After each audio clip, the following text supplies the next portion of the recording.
जेव्हा साक्षात महादेवाने आपला तिसरा डोळा उघडला आणि रागाने कैलासावर तांडव सुरू केलं, तेव्हा संपूर्ण ब्रह्मांड थरथर कापू लागलं. याच महाभयंकर क्रोधातून जन्म झाला भगवान शिवाच्या सर्वात रौद्र आणि विनाशकारी अवताराचा, ज्याचं नाव होतं वीरभद्र.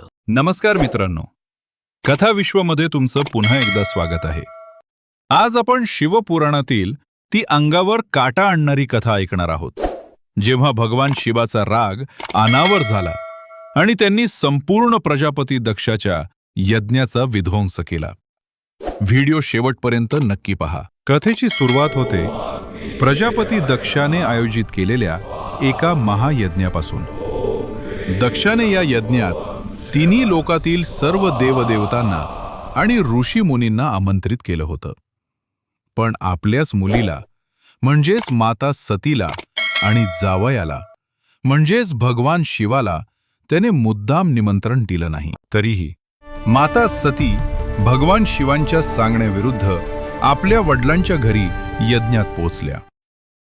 तिथे प्रजापती दक्षानं भर सभेत भगवान शिवांचा घोर अपमान केला.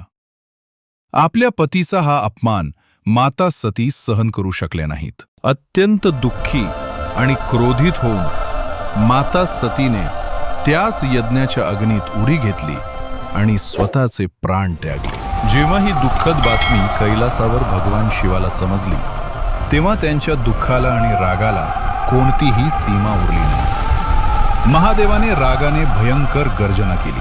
त्यांनी आपल्या डोक्यावरील एक जटा उपटली आणि ती प्रचंड वेगाने कैलास पर्वताच्या खडकावर आपटली. त्या जटेचे दोन भाग झाले.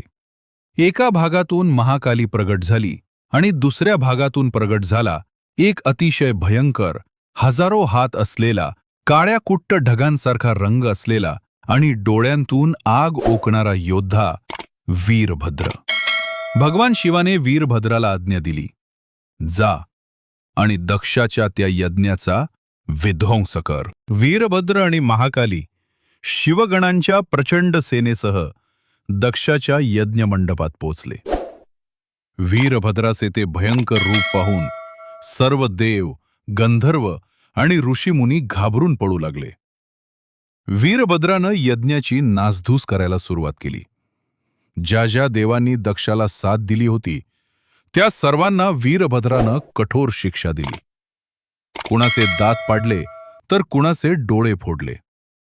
साक्षात भगवान विष्णूंनीही वीरभद्राचा मार्ग अडवण्याचा प्रयत्न केला, पण शिवाच्या या क्रोधाग्नीसमोर कोणाचेच काही चालले नाही. शेवटी वीरभद्राने प्रजापती दक्षाला पकडले आणि ज्या गर्वाने त्याने महादेवाचा अपमान केला होता, तेच गर्विष्ठ मस्तक धडा वेगळे करून यज्ञाच्या अग्नीत फेकून दिले. नंतर जेव्हा सर्व देवतांनी भगवान शिवाची प्रार्थना केली, तेव्हा महादेव तिथे प्रगट झाले. त्यांनी वीरभद्राचा राग शांत केला. दक्षाच्या पत्नीच्या विनंतीवरून महादेवाने दक्षाला एका बोकडाचे डोके लावून पुन्हा जिवंत केले.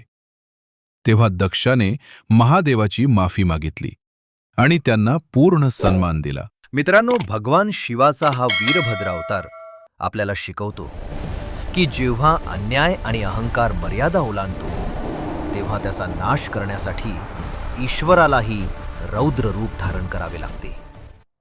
तुम्हाला महादेवाच्या या अवताराची कथा कशी वाटली? कमेंट्समध्ये हर हर महादेव नक्की लिहा. अशाच नवनवीन आणि रहस्यमय पौराणिक कथांसाठी आपल्या कथा विश्व चॅनलला नक्की सबस्क्राईब करा. व्हिडिओला लाईक आणि शेअर करायला विसरू नका. धन्यवाद.